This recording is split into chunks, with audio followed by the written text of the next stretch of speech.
Okay, so it's time, so we can start the session now. First and foremost, I really want to welcome all of you and want to thank you for taking time out of your busy work schedule. My name is Kapil Nakra, and I'm one of the co-founders of Digital Vidya. So today we have a very interesting session for you. The topic of today's session is the era of brands as publishers, and it's my privilege to have with us today Jamshed Wadia, who is digital and social media lead strategist for the Asia Pacific region at Intel. I mean, personally, I've been working in the digital space since last 14 years, and I'm sure most of you would agree with me that as digital marketers, most of our time goes out is in formulating the right content strategy and operationalizing the whole thing. So today's session is actually more on how to get it done, right?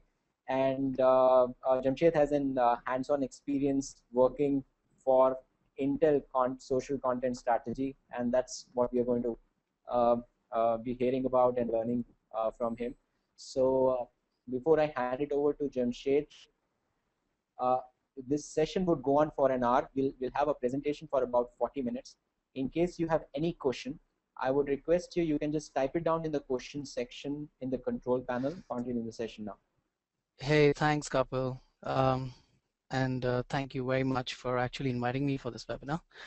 Just to everybody, hi, and I am Jamshed Wadia, managing the social media for Intel for Asia Pacific region. I'm based out of Singapore, and Asia Pacific for Intel is essentially South Asia, Southeast Asia, a bit of the Oceania region, which is Australia, New Zealand, and North Asia. So just wanted to give you a perspective of the region that I manage social media for. I'll try to stay still, but I'm like a fidgety kind of a guy. So if I bob around, do it. Excuse me. All right. So a little bit about myself. I've been with Intel for 10 years, and most of my friends and colleagues call me Jam or Jammy. And so feel free to do that, to call me Jam. My Twitter handle is actually Jamshed Wadia. I'm pretty active there, so I'm more than happy to actually connect with you guys. So Jam, is everybody knows Jam, and then Shed, and then Wadia is basically a Persian word for shipbuilders. So I'm extremely excited to be here. I know there's a lot of attendance, and I hope that I impart some knowledge to you guys and learn also something from your questions. Before I actually get into the crux of the topic, I just want to spend a couple of minutes teeing up Intel to you from a social media perspective. And a lot of people ask me this question is that what's the reason why Intel invests so much in social media? And so a lot of people who are familiar with our entire Intel Insight program that's been running for the last 20 years, Intel as an organization has always wanted to reach out to its consumers directly. Even though it's an ingredient brand, it's one of the important brands of any computing device, it's still something that we want people to have mindshare over. And we always want people to know that amazing things happen with Intel Inside in any computing device. And so social media lends itself as an awesome tool to create a direct relationship with people. It's also a place where we get to celebrate and share stories about technology. And there's so many amazing things that people do with technology. It's not the technology that's amazing, but it's the use of which is amazing. And so you have so many inspiring stories of people changing their lives and changing the world by using technology.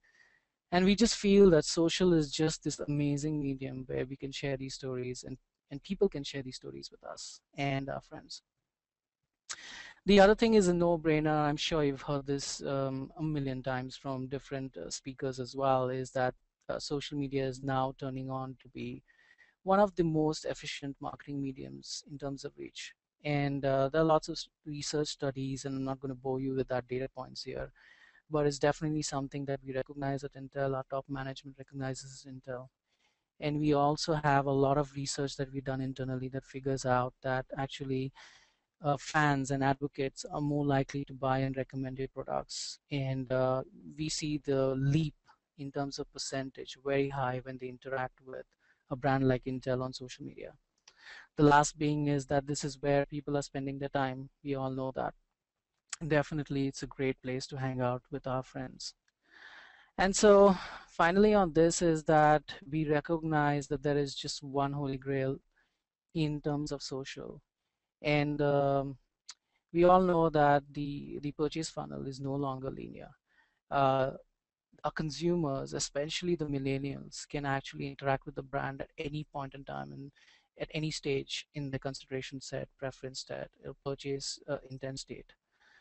And we believe that share of conversations is king, not share of voice, but share of conversations, because buzz is, we don't we don't consider buzz as important. It's more of noise, but it's share of conversations which are contextually relevant to your audience and to the topics that are important to your audience. And so we have been embarking on this journey where we found that share of conversations and increased share of conversations has a direct proportional relationship with purchase intent. Just lastly, giving you a little bit on Intel's social presence on this section. Just wanted to tell you the magnitude of our social presence and why this is important at Intel. We have almost 35 million social relationships, fan followers, subscribers across these platforms: Facebook, Twitter, LinkedIn, Google+, YouTube, Pinterest, Tumblr, Instagram. And we are participating in almost 60 countries worldwide, and hence this is really, really important. The biggest importance is that the fact is that we have so many countries involved. There is a particular need to have a very standard policy and guidelines around social. And of course, content strategy and brand consistency is one of the keys in a large company like Intel. Recently, Mashable actually this came out I think 10 days back. Mashable actually put us in number 6 position on the top most engaged brands on Facebook, and this was based on people talking about it metrics from Facebook as of August 19th. You can see that we have been featured at number 6 there, and so it's privileged to be with some of the top brands there. And we've been very serious on our content strategy, which I'm going to talk about now. So quickly covering this, we have a centralized and scale approach. And what I'm actually going to talk about today is the content framework, which we have. We have a wonderful content framework which consists of a brand as well as a content strategy. And all this is centralized and scaled across the world. And so if you are a fan of Intel in Indonesia, or you're a fan of Intel in Brazil, or a fan of Intel in India, you would get the sense that you're talking to the same brand and not two different brands or different people. And you will see the kind of consistency that we have in terms of our content, brand, as well as marketing strategy. And that has been the reason why we've approached this in a centralized and scale model. So coming to the topic of era of brands as a publisher, and hopefully I have proved to you that Intel is extremely serious in this game. We're living in a very, very different world today. And, you know, people have access to all kinds of devices, all kinds of applications. Uh, we have seen this infograph all over the place where everybody knows the kind of impact that's created in an internet minute. Almost 30 hours of video is uploaded in a minute. 3,000 photo uploads on Flickr. 100,000 new tweets every minute. And so you can see that consumers are far ahead in the content game than brands. No brand can create this magnitude of content. And hence, it's become the other way around, where the content is aggregating around the consumers and not the brands. And that itself has put the brands in a defensive position. And sometimes the brands don't know what to do with this new media. They're confused in terms of, can we beat the consumers at this? How can we complement the consumers at this? And there are no easy answers, but I'm going to try to illustrate in terms of how we try to manage this dilemma at Intel. So I hope the presentation slides are moving in sync with what I'm talking. But if you look at this is this diagram, you will see that brands today are still traditionally stuck at campaigns, and a lot of them are looking at the overarching green arc that you can see there. Many of my colleagues in the industry still think of content as a campaign in terms of a 3-month window, a 1-month window, a 6-month window. And it's good. I mean, there is a place for campaigns. There is a place for campaigns in terms of integrated campaigns, in terms of retail, in terms of television. And of course, there is a place where semi-weekly stories, infographics, blog posts, that is a quick turnaround, which could be a weekly kind of a cadence of content that comes in. But what the most of the audiences on social want is essentially the micro kind of content, which is the daily conversations. And this gets challenging because all of a sudden you are getting a brand from a 6-month window to a 1 month window to a daily window, where on a day-to-day basis they need to figure out what they want to talk to people and what they want to talk to their audiences, and this can be challenging. And so the only other industry that I can think of which is parallel to this is publishing and as a journal. And so that is the reason why brand has to start thinking like a publisher. It has to start thinking is that tomorrow when I publish my newsletter, or I go onto my Facebook page, or go onto my LinkedIn account or my Twitter account, what are the conversations I'm going to have? Who am I going to talk to? And how is that going to impact my business result? And so these are the challenging times that we live in. And so when this happens, brands become desperate for content. And so I've seen a lot of brands who are not ready to have those daily conversations, and then they start a Facebook page or start a Twitter account, and they very soon realize that they've run out of content. And so there is this very funny corporate brand page on Facebook, which is called as condescending corporate brand pages. And so if you ever want to laugh or a break from work, go and have a look at that. I've mentioned the URL below, and it's called Corporate Bullocks. And essentially, every day they highlight the funny posts that can come from brands. I've kind of pulled one or two, but these are the kind of content. So there was this one company that I've edged out the brand name, but it says type Facebook with your eyes closed. And so obviously this is extremely hilarious, and it's insulting also to your fans, because you feel your fans are of a IQ level below than this. And hence this has become a big problem. And it's not these smaller brands, but it's also a lot of bigger brands that are making these mistakes. And every time I worry that I hope that our content never ever shows up in a page like this. But this is the challenge that we are living in as a brand, in terms of we getting desperate in terms of conversations. And so a lot of people, they miss out what's the starting point for all this. And I've seen a lot of content strategies. So my own personal journey, when I was asked to do a content strategy for Asia Pacific, and also help out my global colleagues for a content strategy, we quickly wanted to look at other brands, what they've done, and we realized a lot of people had skipped a lot of steps in the middle. Many of them go straight to the marketing imperatives, like I have to sell a washing machine, or I have to sell a TV, or I have to sell a computer. And that's not the starting point. That's just your business model. And nobody cares really about your business. What they really do care about is conversation and interaction, and if this conversation is important to them. And so there is a starting point to all this. And the starting point to all this is, why do people care? Why do people share? And why do people engage? And before you even go down to creating your social editorial board or editorial priority, make sure that your agencies and you internalize this information. And so in my search for a perfect content and brand strategy, I came across this study, which is called as a psychology of sharing. I highly recommend that you download this PDF document. It's available free of cost. It was published by the New York Times Insights, and you can just Google it. I've even put on the URL if you've managed to scribble it down.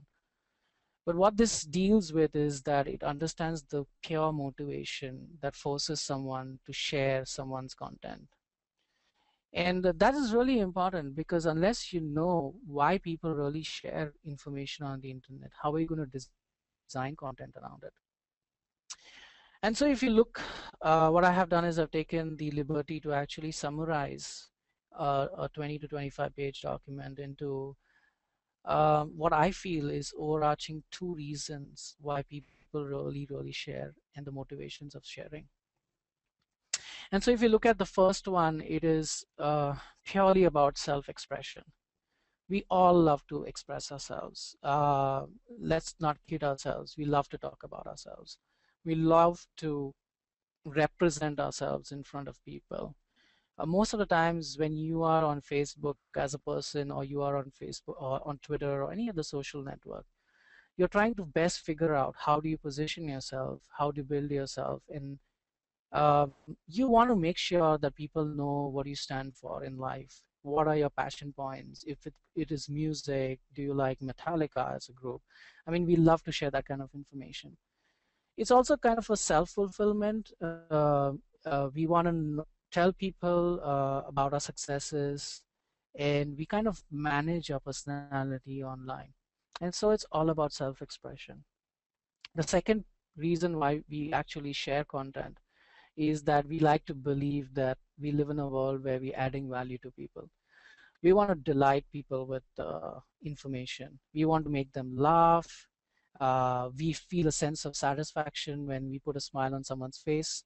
And that's one of the reasons why humor works so well, is that we feel a sense of satisfaction that we made someone's day. It's also a great way to foster relationships. You will always have a high amount of credibility if you share valuable information. Like, people will say, hey, if you follow this guy on Twitter, or if you add this person as a friend, the kind of content, enriching content that this person puts on his social media networks is really good. And the last one is, obviously, people love to do spread the word about issues. I'm sure, I mean, if there are a lot of Indians in the audience, uh, recent case in what happened in Bombay, a lot of people wanted to vocally share how they feel, and they want to create this awareness and a sense of change they want to bring in society. And so if you look at the motivation of sharing, you will see that these are one of the most overarching human needs in terms of why people want to share content. And if you as a brand can facilitate that in terms of create your content that helps them express themselves, create content that gives them information that is valuable to others. And so what New York Times did was that they put up a list of things, is that what does this mean to a brand's content strategy? And the first point is appeal to consumers' motivation in terms of connecting with each other. So you must remember that they are there for your brand for sure, but they are also not there only for your content. Yes, they spam people with product information, and then you never have the trust built. You've got to take them through a journey where you entertain them, nurture them, provide them information. It's not a one-way traffic, it's a two-way traffic, and it's also about caring for them. It's not only your agenda, but it's a common agenda. And that is the reason why trust is one of the used element here. If they trust your brand, if they trust what you are sharing, and if you tell them that this is a great product, then if you build that trust over a period of time, um, then they'll possibly share more. So in terms of the other thing is keeping it simple. A lot of brands miss that point. I've seen so many complicated applications taking the user through 6 steps, 7 steps, just to get to a position where they can figure out what they really need to do at the end of the entire application, or what is the message. And so we got to keep it simple. We must remember that attention spans on social are just 10 to 15 to 20 seconds at the max is what you've got. And in that period of time, if you're going to make it so complicated for them to get the message, you're going to lose them. And that is the reason why you see so much of drop-off rates on things like applications, etc. The other one is appeal of sense of humor. I've talked about that. Sense of urgency. We all know news jacking, trend jacking is definitely one of the things, and I'll talk about that later. And the last one is getting content share is just the beginning. It's a beginning of a relationship. It's not a use and throw kind of a model where you use your fans and your fan base for one thing and that's it. You're there for a long term. It's a commitment, and you're there for a lifelong time. It's not a one-stop operation. The other thing that a lot of people don't understand is that sharing and engagement are two different things. They're not the same thing. And if you look at the reasons of sharing, which I've articulated to you, the self-expression and adding value, well, here are the reasons why people engage. And so some of the reasons why people engage are it's hilarious. It makes them smile. It brings a laugh to their day. It's incredible, unbelievable. It takes them to a place that they wouldn't have gone personally, but you as a brand have enabled that experience to take them to a place, or you give them a chance to go to that place. It connects deeply emotionally. It has the same value system as them. It makes them stop and think and ponder. And when you make them think and ponder, they value even more. So continuing on this trend is that the other reasons why people like to engage is it has drama in it. You see a lot of these shows where you have the survival series, etc. They get shared a lot because there's so much of drama in it, suspense in it, thriller in it. But obviously, it has to gel with the personality of a brand as well. In terms of live your own dream, like it's almost like again like taking them to a place where they've not been before. If they are looking for your product but they can't afford it, but for some reason you've created a contest or a content that helps them achieve their potential, or your product helps them to improve their life and achieve their potential, or make their families happy, makes their families more productive. It could be anything.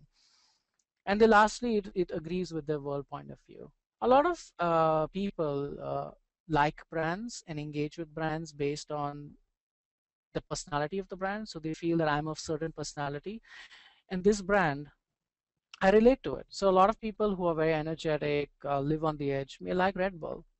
And so you typically want to hang out with people and brands that agree with your worldview.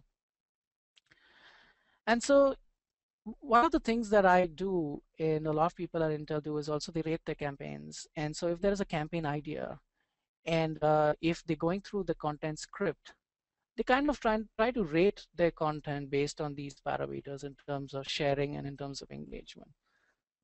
And then you got to ladder out where you've actually ended at.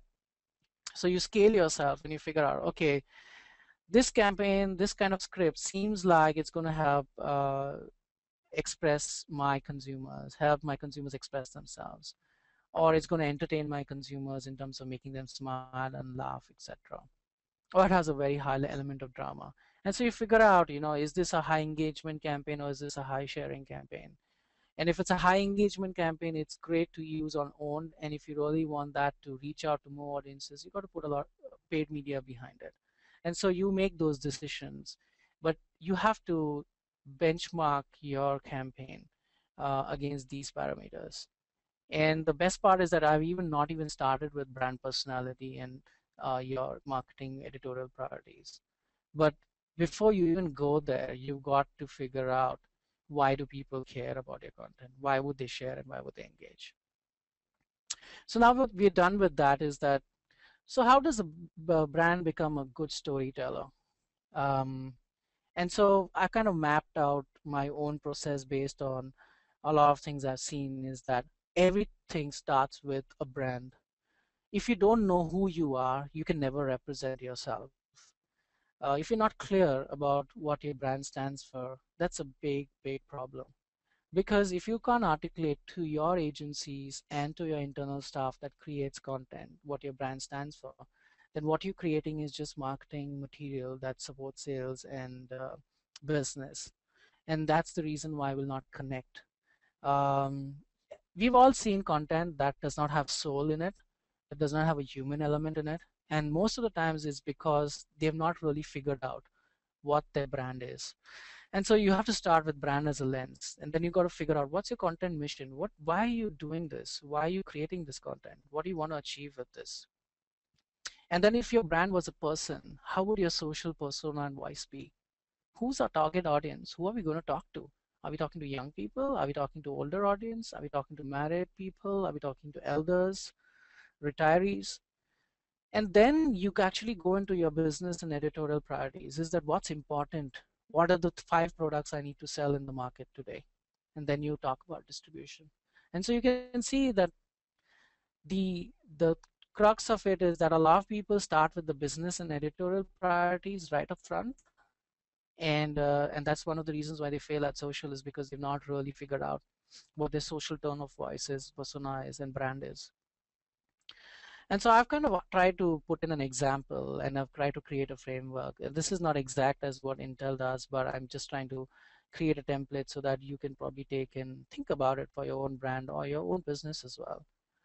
So if you look at brand as a purpose, what's the reason of your existence? Why does your brand exist? And for us, to us it's about enriching lives through technology. We believe as a technology company, we owe it to the world in terms of enriching lives. We know that we make a difference, and our benefit that we give to our consumers is that we empower them, because technology is empowering. We all know that when you have technology, you can make a lot of difference in the world, personally in your life and in the lives of others. And then if you look at our brand mantra, which is not just a tagline, it's look inside. It's about look inside of your own self, look inside the strength in you to do something wonderful, to go and do something wonderful. It's also from a rational perspective. If you look into retail or you look into when buying your system, is that we want you to look inside and give it a thought in terms of when you're buying a computing device, what is inside in it, and we want to give that thought to you, leave that thought with you. Finally, I'm talking about brand personality. Here is that for us, Intel is a bold, passionate, optimist, and out of ordinary. So what does that mean? I'll probably come back later in the next couple of slides. For us, the social content mission. So what are the messages you want to portray, your brand wants to portray to its audiences on social? And this is something that you got to think about, is that what kind of messages I want to leave my audience with. If I put this visual on Facebook, what does that person leave that visual with? And so for us, it's a lot about celebrating and showing the positive powers of technology, and how we empower the global culture. And so this is something that you can take back and figure out for your brand. The other thing I talked about was the social content goals. And what are the objectives and goals you want to meet with your content? What is the end result you desire from this particular action around your content? And so for us is whenever we design content, we try to make the complex simple. And what that means is that technology can be complex. We all have these acronyms that sometimes even I don't understand. And so if I don't understand as a technology person, I cannot expect the consumer to understand. And so we have to take the specs and feeds and etc. of technology and convert them into a reasonable benefit for the consumer. So in terms of that's what making the complex simple means. The other thing is that there are so many smart people out there. It's not that we are the only people who are smart and we have smart engineers, fair enough, but it's the people who do stuff with technology who are smarter.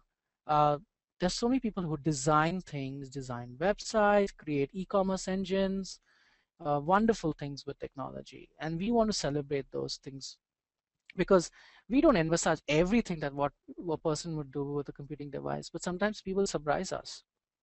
And we want to put those surprising stories on social. We want to make our audience smarter. We always want to give them content that sets them apart from other people. We want to make sure that we help them up their game every time they interact with Intel on social. The last is we want to be entertaining on technology. Technology can be a bit boring sometimes, and sometimes you got to bring some color, some flavor in it, and some fun and humor in it as well. So where is this all going? What would be a social persona? What would I want people to think that I am as a person? And for us, it is your friend, the genius. We want to know that when you hang out with Intel on social, we will help you up your game. We will help you stand out. We will improve your life, and hopefully, uh, we will make those changes within technology that improve everybody's lives. And so that's our social persona. And these things are extremely important to think about when even before going into marketing or business priorities. Social tone and voice. It's an expression of your personality. We all have personality traits. Some of them are quiet, some of us are extroverts, some of us are very passionate, some of us are hot-tempered, some of us are cold-blooded. It's everybody has their own personality traits. And so if Intel was a person, what are the kind of personality traits we would like to have? And usually personality is discerned by when someone talks, someone speaks, someone portrays a certain amount of content. And so if Intel was that person, Intel would have huge passion, be a very optimistic and enthusiastic brand. We are very passionate about technology. We want to make sure that we've done everything that we can to better our technology. Um, we are very experimental. We're always pushing the boundaries. You can always see there's always a new processor from Intel, and it's always better than the previous one. And we always shrinking things. And some years back, this was impossible, but now we're pushing boundaries. We like to be quirky. We know we are a little bit nerdy and geeky sometimes, and we like to be unconventional, unexpected in terms of our content. We are witty, but we're not the ha ha ha funny. We have an edge in terms of we have a clever humor. So we are clever in our humor, and so we're not slapstick, but we're clever. The other thing to think about is who your primary audience on social is. So we like to believe that we are targeting a lot of millennials on our social, and so we have an internal targeting term for those people. But some of the good questions to ask for us are what kind of environment does our main audience on social live in? What is the age demographic they belong to? What is the outlook towards life and profession? What are the passion points and interest? And so these are some of the questions that I would really like you to ask. So now I actually come down to the social editorial priorities. And if you were to break down your goals in terms of brand goals, sales goals, community engagement growth, how large you want the community to be, what's the engagement target you want, what's the share of conversations you want, what's the audience demographic goals, and then you figure out, okay, I'm going to spend 30% of my time nourishing the community by making them laugh, entertaining them, and building the community, building the trust that I talked about. And then you have maybe 30% on premium product and services, and the rest other products and services. Now this can be up to you. It's all up to you in terms of what weightage you want to give what. But I would suggest is that at least from a nourishing community perspective, anything between 20 to 30% is a good mix to have.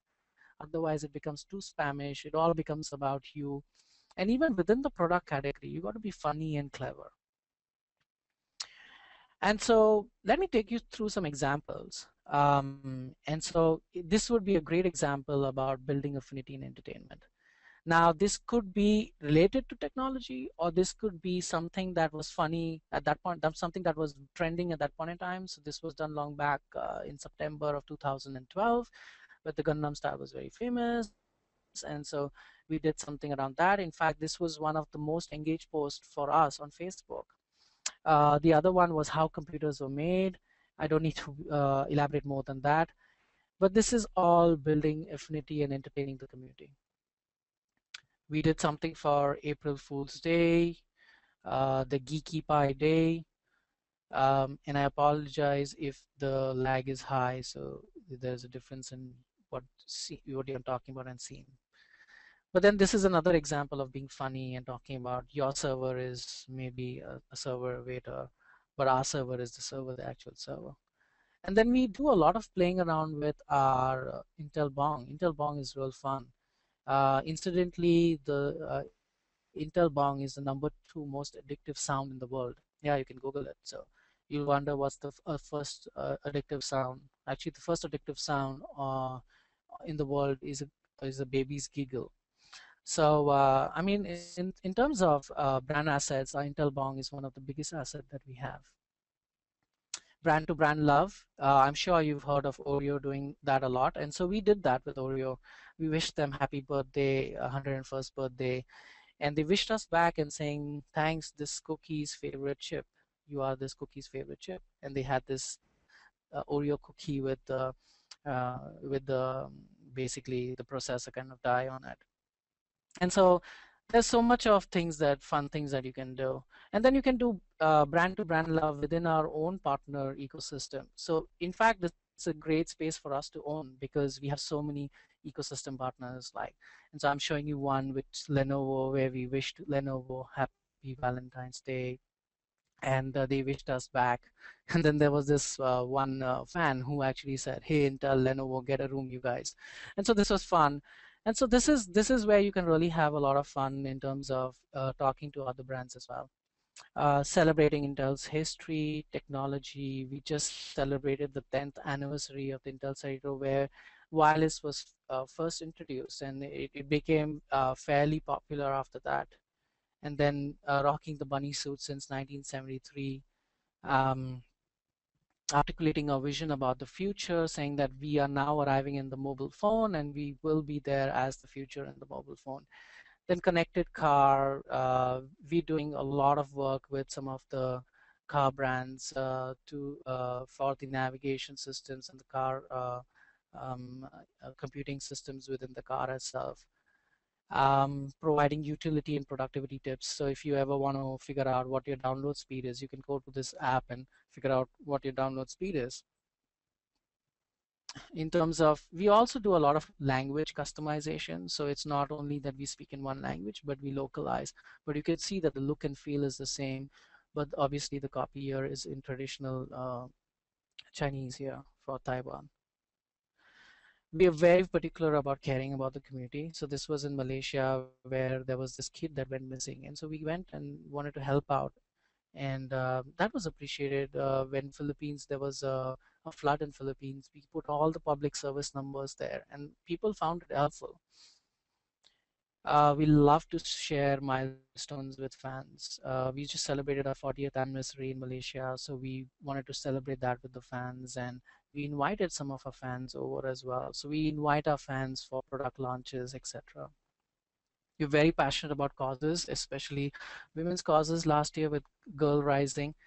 And on the right side, you can see our managing director from Australia. She had a sleep out night, and this was in for basically the homeless people in Australia. And she basically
wrong idea.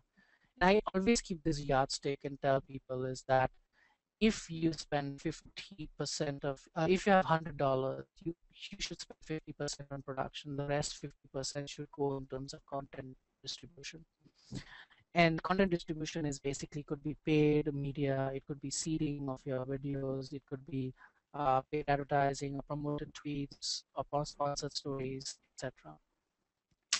And so I think I'm kind of done here. Because I want to leave some time for questions, and I hope there'll be more. But to conclude, I think great stories happen to those who can tell them.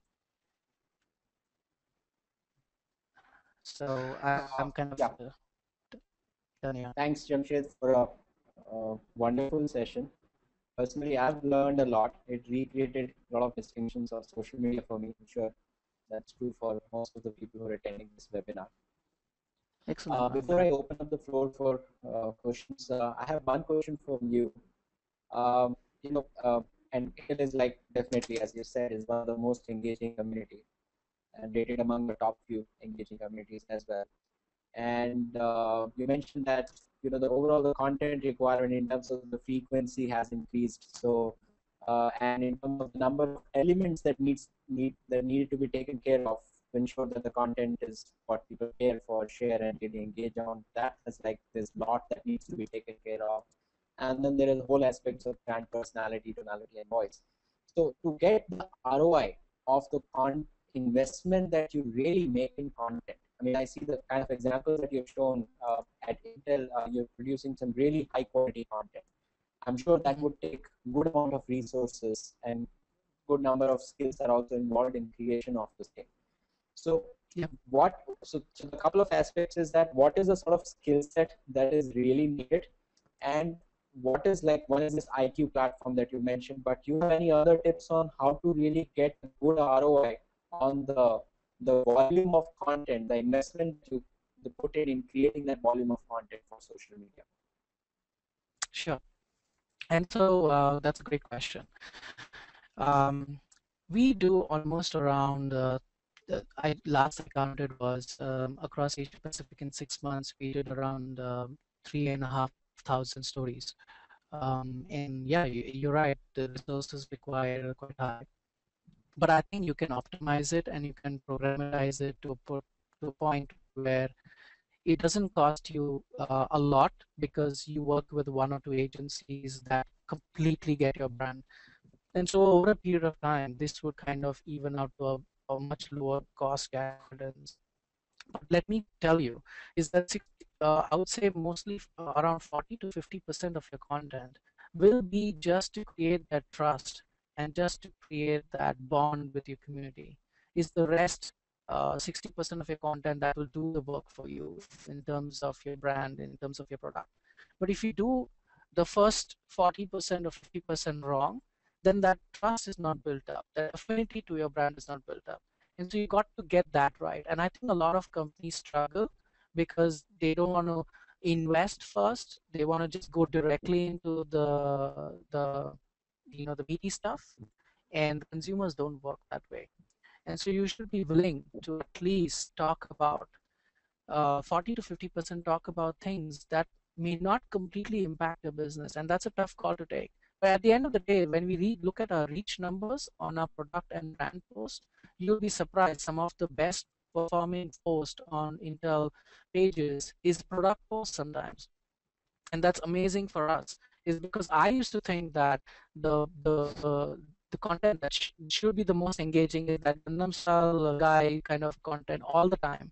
But I'm very surprised and I'm very happy to say a lot of our product posts and a lot of our offer posts sometimes are the highest engaging posts. And this is organic, I'm not talking about paid.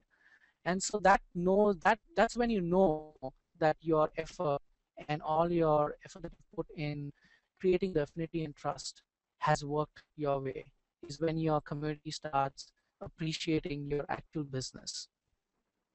I know I'm not giving you numbers, but I can tell you in terms of numbers, it makes sense. Right. Very well understood. Okay, so let's take some questions now. There are actually series of questions asked by Ashraf. Ashraf, you have put it on Twitter as well, and also some of the questions So what I'm doing is I'm actually unmuting you. I'm not sure which all questions are answered and not. So let's have an, if possible, let's have an open conversation. Ashraf, can you hear me? Yes. Yeah, Ashraf, can you put up your questions, please? Yeah, we can Hello? hear you, Ashraf. Yeah, Are you hearing me? yeah, we Are can you hear hearing? you. Yeah, You can? yes, we can. Okay, fine. I mean, a great presentation, Jamshed, and thank you, Kapil, for putting up such an interesting and strategic webinar. I'm sorry I could not follow the past ones, but I work a lot with emotions. Of course, it's a strategic intent. I work with logics and magics as well, but emotions are very important, and I feel that digital media is a very interesting medium through which we could use emotions. And I would like to hear from Jamshed about perhaps his experience in Intel or in other um, industries about the use of emotions in social media and digital branding. Sure. So I think I've covered some of it in terms of the emotional aspect. But when I want to be very clear is that this is not a manipulative job. It's not that we know that people can be emotional beings and then we should create emotional content. It's that would be a very manipulative way of doing it. And that's not the intent. The intent should never be that. The intent should be to to reach and connect with people on emotions, but with a reason, so that you really make them better people, and you think that you make them feel that your brand really cares, and you should really care. You should be authentic about it, because the next time when they find out that you've actually played along with them or played them out, they will be very upset because they'll feel used by your brand. And so I would really take this as more in terms of learn to be free with don't be so uptight. Don't be a brand where you distance yourself from your consumer.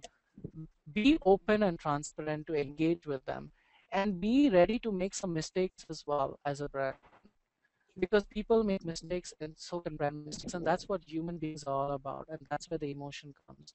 And so emotions are read by authenticity of your message. Emotions are read by how much you really care, how much you really want them to succeed. And if you do a bad job at that, or you do a manipulative job at that, it can actually backfire on you. And so I think that this is the territory that should be tread with extreme caution, and never take your audiences for granted. You're not there to use them, you're there to build your business and their lives along the way. Thanks. I mean, definitely, that's why I build my brands around ethics and integrity. Yep. You have answered it right well. Then second question, it's a bit like an obsession for me. Mhm. Like we know how many companies are now 100% dependent on the internet, okay? Mhm. And we know that solar flares can disrupt the telecommunication channels across the world for many days. So Mhm. have you guys thought about that, and how what these companies, these 100% digital companies would do in that context?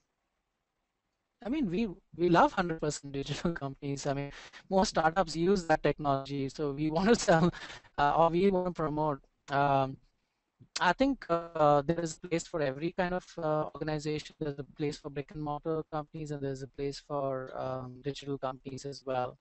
I think the thanks to the internet, it has kind of democratized everything in the world, and an ordinary boy sitting in India in a cyber cafe can create a website and do millions of dollars of business. And I think that's welcome and wonderful. We want disruption.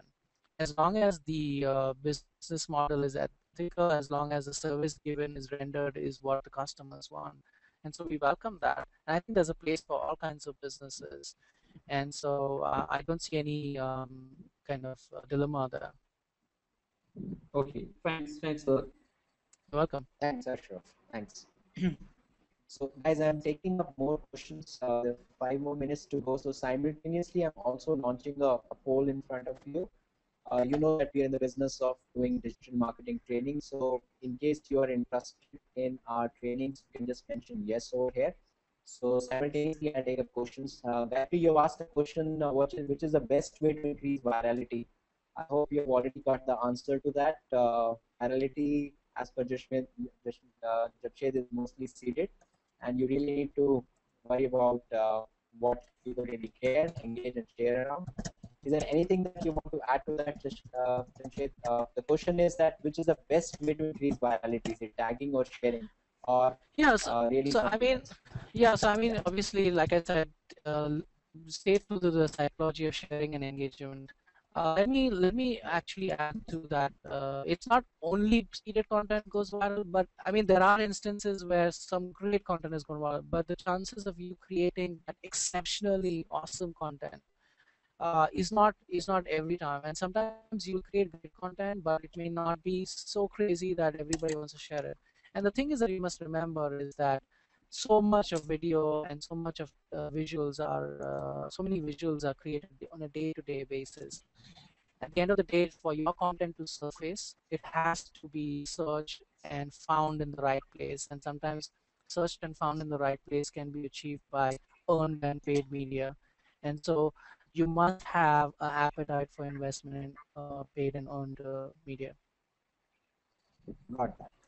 So in a way, you can't plan viral post, but it might happen. So Yeah, I mean you can hope to you achieve can hope to achieve virality, it. but you Got I find it very funny when someone says I'm going to create viral content, because I don't think anybody can create viral content. You can only hope and got that. pray that it will be viral. Great. So next question is from Shilpa. Yeah. She wants to know, how do you arrive at brand valuation on social media? Good question, and that's where all my share of conversation was. And unfortunately, that's condensing 150 files into one file. We've done some kind of estimates where we see that share of conversation, if increased by a certain percentage, can actually increase your brand preference or brand indicators. And there are companies who have those kind of dashboards. You can connect with me offline to figure out that. But I mean, there are companies who do these amazing analytical solutions that can actually tell you the impact of the share of conversations on your brand. And so at the end of the day, it's all about how many more people are talking about your brand. Because the more people talk about your brand, the more credit you get for it. And that's when your valuation goes up. We all know that a lot of the valuations of Twitter also has a big bearing on the stock market. And a lot of times stock is the people who play in stocks are full time on Twitter, and that affects brand valuations in terms of the true sense, in terms of your market capitalization, etc. So there are different ways of looking at it, but for sure it has an impact. Got that. Great. There's also, series of questions regarding the channel that a Mm-hmm. business should use. Is it the Mm-hmm. Facebook, Twitter, and how to go about deciding on which channel will work for whom? So, Yep. as Intel, do you have any kind of a strategy or what has worked for you? If there's some guidelines you can share with all of us. Sure. So on a broad level, everybody knows that the classifications are, typically consumer-oriented channels would be the Facebook and the Twitters, but obviously the format and the kind of conversations are different. Twitter can be a little bit more conversational also. It's great for keyword targeting as well. Facebook is visual content as well. So different channels have different audiences and different forms of sending. So we do have like a platform strategy and weightage of what kind of format of content and what kind of tone of content is very different. LinkedIn audiences obviously are big business audiences, so we have a lot of enterprise customers. We talk to a lot of enterprise. It's a great form of recruitment and proving that Intel is a great place to work. And then of course you have Instagram and Pinterest. Instagram is typically reaching out to a lot of the youngsters with great visual photography and photographic content, or giving inside scenes into how Intel operates, etc. So yeah, there is a different platform strategy, and probably it's another great topic for another webinar as well. Got it. So definitely something that we'll pick up in the on the webinars. So there's Sure. another question by Munjal Shah. He's Mm-hmm. saying, "Hi Jamshed, Kapil. I must say it is one of the best webinar of DV. Very encouraging. I'm completely Thank you. mesmerized by the activities that are done by Intel. My question to Jamshed: I can see you have different fan pages for each countries. How Yes. have you structured your postings, publishing, design strategy? Do you have local team working on regular posts Mm-hmm. on or it is getting handled centrally? Once again Fantastic on question. destination. Fantastic question. So, first of all, let's start with content. Our content on our pages, in country pages, is usually 30% global, 40% regional, and 30% local. And that can change 10% here and there depending on which country you log talk to. So Intel India, for example, would have probably 40% local content because it's such a big market and there are enough things to talk about locally. We have one global page and a lot of country pages, all totaling up to around, I think, 35 pages covering around 50 countries. And we've not gone for the consolidated Facebook structure, page structure, like some of the other brands. We feel that right now the shape and form of the consolidated page structure is not for us as a brand. We feel that we have a lot of things to talk about locally. So yes, I work on the regional content and I guide the guidelines and the content strategy around the local content, but the actual execution and creation of the content is done by local teams.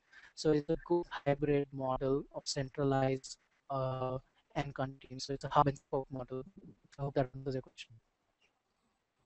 Yeah, uh, definitely. I mean, that's one of the challenges that we have faced once we are going global, that how to really keep the local, what people value in different localities, and at the same time, just ensure that the overall brand positioning is in place. So I'm Yeah, sure that. exactly, and that is the reason why we have a content strategy, and what this is the webinar is all about. Got that. So another question is asked by Ashutosh. He's asking, how do you watch the thin line between keeping engaged and spamming? Good question. Again, very good question.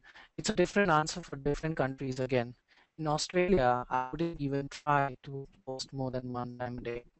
Sometimes on our global communities, we don't post. We do 3 or 4 posts in a week. In places like India and Indonesia, maybe we might do a couple of, sometimes even 3 posts a day. So it depends on the appetite of the community. We also very closely monitor drop-off rates. We have some tools which tell us how many active posts are currently on your page. So for example, if on a page I have 3 active posts, it would be stupid for me to go and publish a fourth post because the 3 posts are still in circulation and they're still doing the work for me. Why would I want to kill them by publishing another post? So it's a kind of a science. At the same time, it's also we figure out how many unlikes we're getting, what's the local appetite, what's the kind of content. So I wouldn't do 3 product posts at the same time. Maybe I mix it up a little bit. So it's a lot of variables in it, but definitely some it's not that we've never been accused of, hey, listen, too much of content, and we've said, okay, we get it. And so it's a trial and error. Sometimes you got it wrong, sometimes you got it right. Got that. So, guys, we are already past our this supposed to be completion time by 4 minutes. So I'll take a couple of more questions and then we'll end the session. By the way, a lot of you are asking whether the recording of this session would be available. For sure, we'll send you an email with the details of the recording as well as the presentation along with it, which you can use for your uh, personal use. So let me take some more questions. There's another question asked by Luisa. She's asking, for a brand manager, what is a good yardstick or benchmark to aim for between paid, sponsored posts and organic stories? So Hmm. is this something that some numbers you will Sure. share? So I'll talk from a campaign perspective. It's very difficult from an always on content perspective. So let me give you a campaign perspective.